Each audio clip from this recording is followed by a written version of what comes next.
Welcome back दोस्तों, स्वागत है अपने सत्यकेतु डिफेंस एकेडमी के लाइव सेशन में। आज हम लोग फिर जो है अपने कुछ इंपॉर्टेंट क्वेश्चंस लेके आए हैं और उन क्वेश्चनों को हम लोग जो है वन बाय वन जो है उसको सॉल्व करते हैं। तो प्लीज़ अपने क्वेश्चन को स्टार्ट करने से पहले, सॉल्व करने से पहले अपने पेपर को आप एक बार जो है अपनी क्लास को जल्दी से जो है वो क्या कर दो, शेयर कर दो। ओके, तो हम लोग क्लास जल्दी से स्टार्ट करेंगे, 1 मिनट लगाएंगे अपने। तो जल्दी से जल्दी जो है पहले आप लोग जो है क्लास को जल्दी से शेयर कर दो। शेयर करने के पश्चात ही हम लोग जो है आगे अपनी क्लास को स्टार्ट करते हैं। ओके, हाँ जी, ठीक है ना। ओके, हाँ जी, वेरी गुड। आप सभी को मेरा जो है जय हिंद एंड जय भारत। ओके, तो जल्दी से शेयर करो क्लासेस को। बहुत अच्छा, वेरी गुड। अरे भाई, क्लास को साथ साथ में जो है वो लाइक भी जो है करते रहना। शेयर करने के साथ साथ में लाइक भी करते रहना। जितने भी आपके ग्रुप बने हुए सबके इसको जो है वो शेयर कर दो एक बार, ठीक है ना। ओके, चलो ठीक है। हाँ जी, वेरी गुड, बहुत अच्छा। चलो ठीक है, आगे चलते हैं। हम लोग अपने क्लास को अभी स्टार्ट करते हैं। पहला क्वेश्चन आपको इस प्रकार से अपने स्क्रीन बोर्ड पे दिख रहा है कि जेनेटिक्स निम्न में से किसका अध्ययन है। जेनेटिक्स, ओके, यानी आनुवांशिक जो होता है वो किसका अध्ययन है। तो आप मुझे जो है जल्दी से कमेंट बॉक्स में इसका आंसर दो। अपने ऑप्शन इस प्रकार से है: मेडल का नियम, जैव विकास, डीएनए की संरचना एवं आनुवांशिकी और विचरण। ओके, चलो ठीक है, बहुत अच्छा, वेरी गुड। हाँ जी भाई, जल्दी से जल्दी आंसर भेजो। बहुत अच्छा, ठीक है। हाँ जी, बहुत अच्छा, वेरी गुड। हाँ, जल्दी से आंसर भेजो। Yes, okay, yes, D answer आ रहा है। बहुत अच्छा, वेरी गुड। ये क्वेश्चन तो जो है आप लोग जो है रॉन्ग कर ही नहीं सकते। बहुत अच्छा, सभी का आंसर जो है एकदम सही आंसर आ रहा है, यानी डी आंसर आ रहा है। बहुत अच्छा, तो हम लोग जो है इसको सॉल्व कर लेते हैं कि जेनेटिक्स यानी कि आनुवांशिकी किसका निम्न में से किसका अध्ययन है। तो हम लोग ये कहेंगे आनुवांशिकी का अध्ययन है। आनुवांशिकी के अध्ययन को हम लोग जो है वो क्या बोलते हैं, जेनेटिक बोलते हैं, आनुवांशिक बोलते हैं। विज्ञान की वह शाखा जिसके अंतर्गत जो है वो आनुवांशिक के नियमों का अध्ययन तथा उनके सिद्धांतों पर जो है कार्य किया जाता है, उसे हम लोग जो है क्या बोलते हैं, आनुवांशिकी बोलते हैं। आनुवांशिकी के जनक को हम लोग जो है क्या बोलते हैं, आनुवांशिकी के जनक। ये इसका जनक जो है वो है ग्रेगर जॉन मेडल है। और मेडल के बारे में, मेडल जो है वो अपने दर्शन शास्त्र से क्या था, दर्शन शास्त्र सब्जेक्ट से था, साइंस के सब्जेक्ट से नहीं था। ये इंपॉर्टेंट है। बाकी इसकी जन्म कुंडली ध्यान में रखना, 22 जुलाई 1822 को इसका जो है जन्म हुआ था। इसने जो है 1842 में जो है दर्शन शास्त्र में 2 साल का इसने क्या किया था, डिप्लोमा किया था। 1853 और 54 में इसने अपने 2 प्रयोग किए थे, एकल संकरण का नियम और द्विव संकरण का नियम। फिर 1866 में जो है 1866 में जो है इसने अपनी जो 2 प्रयोग किए थे, इस दोनों प्रयोगों को जो है अपनी बुक थी bronze society of natural history, उसके अंतर्गत इसने जो है प्रदर्शित किया, बराबर ना।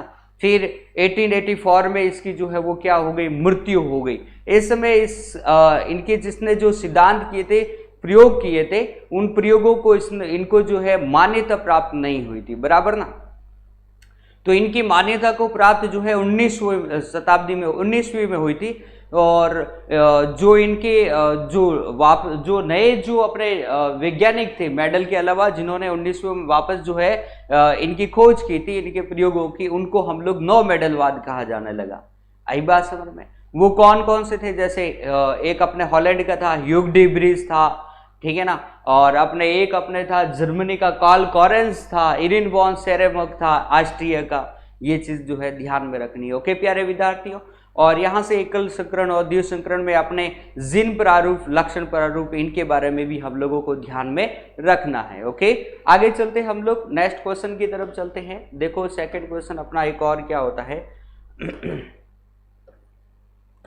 अगला है जीवाणुओं की खोज किसने की थी। तो भाई जल्दी से बोलो, जीवाणुओं की खोज जो है वो किसने की थी।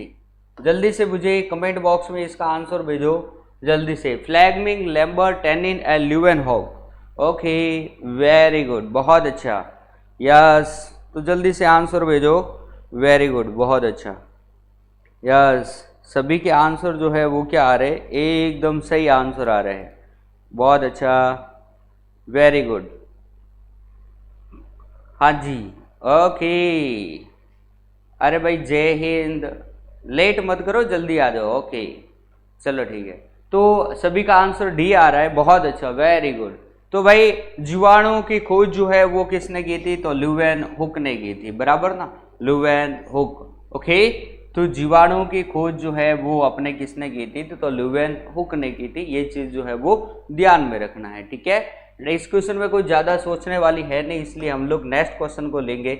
अगला क्वेश्चन अपना कुछ इस प्रकार से है, वो देखो, डीएनए की द्विसूत्री संरचना का पता किसने लगाया था, यानी कि डीएनए की जो डबल हेलिक्स जो मॉडल था, उस डबल हेलिक्स मॉडल को जो है वो किसने दिया था, बराबर ना, मार्गन ने, डी ब्रिज ने, हरगोविंद खुराना ने एंड वॉटसन एंड क्रिक ने दिया था।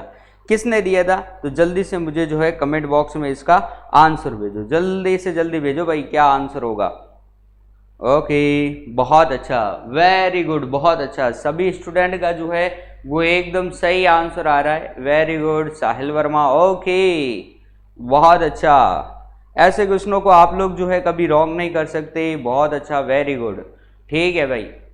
ओके हाँ जी, वॉटसन एंड क्रिक, अरे भाई ये हरगोविंद खुराना कौन कर रहा है, हरगोविंद खुराना नहीं करना है, ठीक है, वॉटसन एंड क्रिक, बहुत अच्छा, वेरी गुड। तो प्यारे विद्यार्थियों इसका आंसर जो होगा वो वॉटसन एंड क्रिक होगा, यानी डीएनए की जो डबल हेलिक्स जो ये मॉडल था, ये किसने प्रदर्शित किया था, अपने इसने वॉटसन एंड क्रिक ने जो है वो प्रदर्शित किया था, ये चीज ध्यान में रखना। डीएनए डाइऑक्सीराइबोज न्यूक्लिक अम्ल, डीएनए जो होता है वो सामान्यतः अपने कोशिका के केंद्रक में पाया जाता है, कोशिका के केंद्रक के अलावा जो होता है वो माइटोकॉन्ड्रिया में भी पाया जाता है, प्लस पादपों की हरित लवकों में भी जो है डीएनए पाया जाता है। ये क्वेश्चन जो है आपको ध्यान में रखना है, बहुत इंपॉर्टेंट क्वेश्चन है, बराबर ना। और अपने डीएनए के बारे में या इसकी संरचना, इसके संबंधित और कौन से क्वेश्चन पूछे जाते हैं, तो आप अपने सत्यकेतु डिफेंस एकेडमी का जो अपने यूट्यूब चैनल है, उस यूट्यूब चैनल में अगर आप प्ले लिस्ट में जाओगे तो वहाँ पे अपने साइंस के वीडियो मिलेंगे, उस साइंस के वीडियो में अपने जेनेटिक्स जो है वो कराया हुआ है, वहाँ पर आप देखोगे तो आपको जो है सारी कहानी जो है इस डीएनए के बारे में समझ में आ जाएगी। ओके चलो ठीक है, तो प्यारे विद्यार्थियों नेक्स्ट चलते हैं, अपने नेक्स्ट क्वेश्चन की तरफ चलते हैं। अगला क्वेश्चन हमारा इस प्रकार से है, हीमोग्लोबिन पाया जाता है, भाई जल्दी से जल्दी इसका आंसर दो, ये बहुत सिंपल क्वेश्चन है, इस क्वेश्चन में हम लोग ज्यादा माथापच्ची नहीं करते हैं, डायरेक्टली मैं इस क्वेश्चन का आंसर ही बता देता हूं, क्योंकि इस क्वेश्चन के बारे में आप सभी जानते हो, मुझे पता है। हीमोग्लोबिन जो है पाया जाता है, सीधी सी बात है, हीमोग्लोबिन को हम लोग जो है श्वसनीय वर्णक बोलते हैं, श्वसनीय वर्णक, ये हमारे ब्लड में यानी कि रक्त में पाया जाता है, और ये इसका कार्य जो होता है वो क्या होता है, ऑक्सीजन को एक स्थान से दूसरे स्थान पर लेके जाना, इसलिए हम लोग इसको श्वसनीय वर्णक कहते हैं, ठीक है। हीमोग्लोबिन में जो होता है हेम प्लस ग्लोबिन होता है, बराबर ना, हेम प्लस ग्लोबिन, हेम जो होता है अपनी लोहा धातु जो होती है वो पाई जाती है, और ग्लोबिन एक प्रकार की क्या होती है, प्रोटीन होती है, बराबर ना, यानी अपने ब्लड में कौन सी धातु पाई जाती है, तो लोहा पाई जाती है, बराबर ना। ओके तो प्यारे विद्यार्थियों एक क्वेश्चन यहाँ से ये भी ध्यान में रखना, हीमोग्लोबिन का एक अणु ऑक्सीजन के 4 अणुओं से क्रिया कर ऑक्सी हीमोग्लोबिन्स बनाता है, ऑक्सी हीमोग्लोबिन्स, इस ऑक्सी हीमोग्लोबिन्स का जो कलर जो होता है वो होता है लाल, और इससे पहले प्यारे विद्यार्थियों जब अपने ऑक्सीजन हीमोग्लोबिन के साथ में नहीं मिलती है उस समय हीमोग्लोबिन्स का जो कलर होता है वो अपने होता है नीला। ओके ठीक है ना, तो ये चीज ध्यान में रखनी है, जब ऑक्सीजन हीमोग्लोबिन के साथ में मिल जाता है तब उस समय अपने रक्त का रंग कैसा हो जाता है, लाल हो जाता है, बराबर। ओके आगे चलते हैं नेक्स्ट क्वेश्चन की तरफ। तो प्यारे विद्यार्थियों इसमें ध्यान में नहीं रखना है पीतरस और पसीना लार ये नहीं होता है, उसमें अपने हीमोग्लोबिन होता है, ठीक है। हाँ जी हाँ ओके, अरे सभी का आंसर इसमें मुझे पता है, आप लोगों पे विश्वास है, आप लोग जो है ऐसे क्वेश्चनों का आंसर जो है वो सही दोगे। गेंगा रोग जो है किसकी कमी के कारण होता है, तो गेंगा रोग जो होता है वो किसकी कमी के कारण होता है, जल्दी से प्यारे विद्यार्थियों मैं आपको आगे जो है अपने 2-3 क्वेश्चन होमवर्क के लिए भी दूंगा, वो क्वेश्चन आपको जो है होमवर्क में भी जो है वो करने हैं, बराबर ना। ये चीज ध्यान में रखना है। जब ये अपना वीडियो खत्म हो जाए उसके पश्चात उसका आंसर जो है कमेंट बॉक्स में देना है, बराबर। ओके, गेंगा रोग किसकी कमी के कारण होता है? तो प्यारे विद्यार्थियों जल्दी से आंसर भेजो, जल्दी से इसका आंसर भेजो। गेंगा रोग जो होता है वो किसकी कमी के कारण होता है? किसकी कमी के कारण जो है वो गेंगा रोग होता है? बहुत अच्छा, वेरी गुड। इसका आंसर तो वैसे ही आप लोग सब सही दोगे क्योंकि इसका कभी आप गलत दे ही नहीं सकते। गेंगा यानी कि गलगंड रोग, गलगंड रोग। ओके, इस रोग का इलाज जो है एक बात ध्यान में रखना, एक अपने रेडियोधर्मी, हालांकि आयोडीन तो होता ही है लेकिन ये इंपॉर्टेंट है, रेडियोधर्मी आयोडीन, यानी कि रेडियोधर्मी अपना एक होता है आयोडीन 131। इसका उपयोग हम लोग जो है अपने गेंगा रोग या फिर गलगंड रोग के इलाज में करते हैं। और ये किसकी कमी के कारण होता है? आयोडीन की कमी के कारण जो है अपने होता है, बराबर ना। ये चीज जो है वो ध्यान में रखनी है, बराबर। ओके, चलो विद्यार्थी, ये तो आपके क्वेश्चन जो है बिल्कुल सिंपल क्वेश्चन थे। अब हम लोग आगे की तरफ चलते हैं, नेक्स्ट क्वेश्चन की तरफ चलते हैं। अगला क्वेश्चन देखो, अल्फा और बीटा किरणों की खोज की किसने की? प्यारे विद्यार्थियों ये क्वेश्चन अपने पहले भी आ चुका है, इसलिए इस क्वेश्चन में बिना किसी देर के आप लोग जो है इस क्वेश्चन को जल्दी से जो है वो सॉल्व करो। क्या होगा इसका आंसर? जल्दी से मुझे कमेंट बॉक्स में इसका आंसर जो है जल्दी से भेजो। अल्फा और बीटा किरणों की खोज किसने की? Option A Dalton, Roentgen, Rutherford and Willard. किसने की? तो जल्दी से बताओ, बताओ जल्दी से किसने की अल्फा एंड बीटा किरणों की खोज? ओके, वेरी गुड, बहुत अच्छा।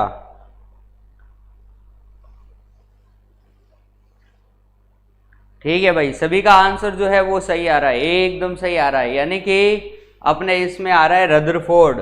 कोई कोई आंसर जो है अपने बी आंसर भी दे रहा है, तो प्यारे विद्यार्थियों बी आंसर नहीं होगा अपने। ये जब गामा किरणें कहे तब जो है अपने इसकी खोज जो है रॉन्टनजन ने की थी। रदरफोर्ड ने तो सिर्फ अल्फा और बीटा किरणों की खोज की थी, इसलिए अपने बी आंसर जो है नहीं दे रहा है। जो विद्यार्थी बी आंसर दे रहा है वो ध्यान से सुन लो। अपने अल्फा और बीटा किरणों की खोज जो है वो अपने किसने की थी? रदरफोर्ड ने की थी। और गामा किरणों की खोज जो है वो किसने की थी? तो अपने रॉन्टनजन ने की थी, राइट है। ओके, और डाल्टन और विलार्ड तो बिल्कुल अलग है। डाल्टन तो अपने आपको पता ही है, जॉन डाल्टन, परमाणु का जनक जिसे हम लोग बोलते हैं, बराबर ना। ओके, पीएच क्षार का जो पीएच मान होता है, जल्दी से बताओ। इस क्वेश्चन को आपको जो है बताने की जरूरत ही नहीं है क्योंकि ये क्वेश्चन मुझे पता है, आप सब जो है जानते हो, इसलिए फिर भी ट्रायल कर लेता हूं। आप जल्दी से इसका जो है अपने आंसर भेजो, क्या होगा। तब तक मैं थोड़ा सा आपको बता देता हूं। आपको पता ही है ये अपनी पीएच स्केल होती है। पीएच का मतलब होता है पोटेंशियल ऑफ हाइड्रोजन, या फिर हम लोग बोल सकते हैं power of hydrogen. PH is equal to होता है minus log and H plus, यानी हाइड्रोजन के ऋणात्मक लोगारिथम मान को हम लोग क्या बोलते हैं? तो अपने पीएच बोलते हैं। इसकी खोज सन 1909 में जो है सोरेंस ने की थी। अब हम लोग इसका उपयोग हम लोग जो है अम्लीयता और क्षारीयता के निर्धारण में करते हैं। यह एक स्केल होती है जिसका मान जो है 0 से 14 तक होता है। इसके बीच वाले मान जो होता है वो 7 होता है। 0 से 7 तक के मान को हम लोग अम्लीय कहते हैं और 7 से 14 तक के मान को हम लोग जो है क्षारीय कहते हैं, बराबर ना। ओके विद्यार्थियों, तो मुझे पता है आप लोगों ने जो आंसर दिया है बहुत अच्छा, एकदम सही आंसर दिया है, सभी का आंसर सही है, बराबर ना। तो क्षार का जो पीएच मान जो होता है वो 7 से 14 तक होता है, 7 से 14 तक होता है, बराबर ना। ये चीज ध्यान में रखनी, 7 से 14 तक, बराबर ना। ओके, ये भाई 7 पॉइंट नहीं है, ध्यान में रख लेना, बराबर ना। आप लोग गलती मत करना, बराबर। ओके, चलो ठीक है, आगे चलते हैं, नेक्स्ट क्वेश्चन की तरफ जो है चलते हैं। अगला क्वेश्चन हमारा कुछ इस प्रकार से है, कास्टिक सोडे का रासायनिक सूत्र क्या होता है? ये जल्दी से भेजो। कास्टिक सोडे का रासायनिक सूत्र क्या होता है? Potassium hydroxide, okay, sodium hydroxide या NaCl या पोटेशियम हाइड्रोक्साइड, ये तो कुछ नहीं। ओके, तो जल्दी से भैया जल्दी से मुझे जो है इसका आंसर दो, क्या होगा जल्दी से बताओ। बहुत अच्छा। हाँ जी,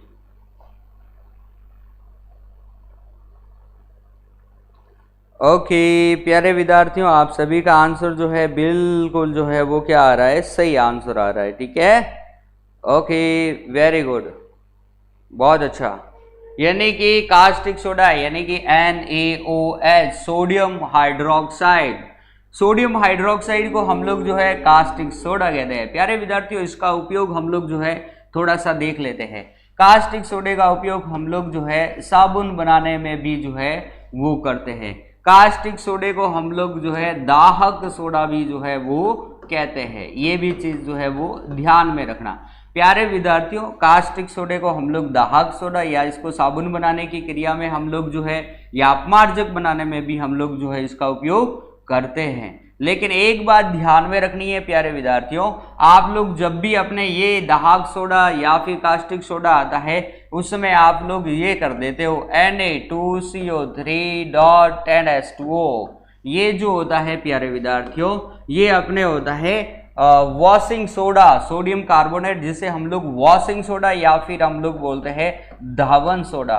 तो प्यारे विद्यार्थियों, ये दोनों अलग अलग है, ये भी अलग है और ये भी जो है कास्टिक सोडा भी जो है वो अलग अलग है, बराबर ना। आप दोनों के सूत्रों को कंफ्यूज मत होना, बराबर। ओके, आगे चलते हैं, नेक्स्ट क्वेश्चन की तरफ चलते हैं। अगला क्वेश्चन अपना कुछ इस प्रकार से है, वो देखो। शुद्ध जल का क्वथनांक क्या होता है? तो देख लो शुद्ध जल का क्वथनांक क्या होगा। ओके, अब इस क्वेश्चन में इतना ज्यादा कंफ्यूज वाली बात तो है नहीं, क्योंकि आप सब इसका आंसर जो है वो जानते हो, राइट है। बहुत अच्छा, वेरी गुड, बहुत अच्छा, वेरी गुड। ओके, शुद्ध जल का जो क्वथनांक जो होता है वो कितना होता है अपने 100 डिग्री सेल्सियस होता है। आप सभी का आंसर जो है एकदम सही आया, सराहनीय आंसर है, बहुत अच्छा। शुद्ध जल का क्वथनांक कितना होता है? 100 डिग्री सेल्सियस। तो प्यारे विद्यार्थियों, क्वथनांक क्या होता है कि जल का वह अधिकतमान जिसके ऊपर जल जो होता है वो उबलने लगता है। क्या लगता है? उबलने लगता है। तो उसे हम लोग जल का क्या बोलते हैं? क्वथनांक बोलते हैं। ओके, एक अपने आता है हिमांक और एक अपने ध्यान में रखना गलनांक। ये दोनों प्यारे विद्यार्थियों अपने क्या होता है? 0 डिग्री होता है। क्या होता है? 0 डिग्री सेल्सियस होता है। ओके, चलो ठीक है, सारे सब कुछ समझ में आ रहा है ना? चलो ठीक है, ओके, चलो भाई समझ में आ रहा है तो एक बार जो है आप सभी जो है अपने जय हिंद लिख कर भेज दो, यस लिख कर भेज दो, ठीक है। ओके, हाँ, और ये लिखने के साथ साथ में लाइक और शेयर भी जल्दी से करते रहो, लाइक और शेयर भी करते रहो जल्दी से, ठीक है। चलो ठीक है, ओके प्यारे विद्यार्थियों, ये क्वेश्चन आपके जो है मैं आपको दे देता हूं, अपने होमवर्क में दे देता हूं। किसी द्रव का उसके क्वथनांक से पूर्ण उसके वाष्प में बदलने की प्रक्रिया को क्या कहते हैं? तो प्यारे विद्यार्थियों, अभी अभी मैंने जस्ट समझाया ही था, ठीक है ना। अगर आप ऑप्शन टेस्ट से करते हो तो 1-2 ऑप्शन तो आपके यूं ही जो है कट जाते हैं, बराबर ना, फिर उसका आंसर आ जाता है। इस क्वेश्चन में कुछ बड़ी बात नहीं है, इसमें सिर्फ क्वेश्चन को समझना है, क्वेश्चन के अंदर ही जो है आंसर छुपा हुआ है, बराबर ना। तो इस क्वेश्चन को लॉजिकली मैं आपको करने के लिए अपने होमवर्क में देता हूं, बराबर। तो कमेंट बॉक्स में इसका आंसर मुझे जरूर भेजना। जब अपने ये वीडियो खत्म हो जाए उसके बाद में कमेंट बॉक्स में इसका आंसर भेजना। मैं आपके आंसरों को जो है वो देखूंगा, जिसके आंसर सही आए उसको मैं लाइक भी करूंगा, बराबर, और जिसके रॉन्ग आए उसको मैं वापस कमेंट भी करूंगा, ठीक है। तो जल्दी से मुझे जो है इसका कमेंट बॉक्स में आंसर देना है। कब देना है? जब वीडियो खत्म होता है उसके बाद। ओके, चलो ठीक है, नेक्स्ट क्वेश्चन की तरफ चलते हैं हम लोग। अगला क्वेश्चन है, निश्चित दिशा में वस्तु की स्थिति के परिवर्तन को क्या कहते हैं? वस्तु की स्थिति में परिवर्तन को क्या कहते हैं प्यारे विद्यार्थियों? जल्दी से बताओ। वस्तु की स्थिति में परिवर्तन को हम लोग क्या बोलेंगे? वेग बोलेंगे, त्वरण बोलेंगे या द्रव्यमान बोलेंगे? क्या बोलेंगे? जल्दी से। तो प्यारे विद्यार्थियों, इसका जो आंसर आप सब भाई ये आंसर क्या दे रहे हो? कोई ए आंसर दे रहा है, वेग दे रहा है, ठीक है, ओके भाई, वेग वेग नहीं देना है, त्वरण नहीं देना है, द्रव्यमान भी नहीं देना है।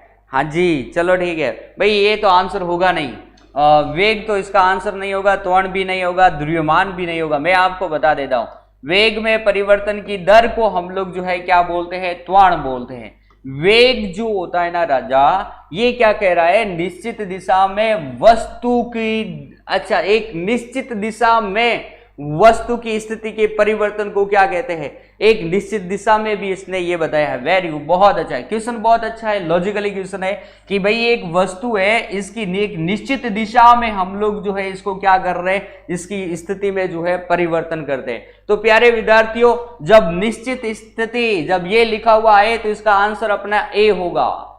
लेकिन एक बात ध्यान में रख लेना, जब इस क्वेश्चन में अगर ये लिखा हुआ आता है कि किसी भी वस्तु की स्थिति में परिवर्तन को क्या कहते हैं, तो वस्तु की स्थिति में परिवर्तन को हम लोग जो है गति कहेंगे, वेग नहीं बोलेंगे।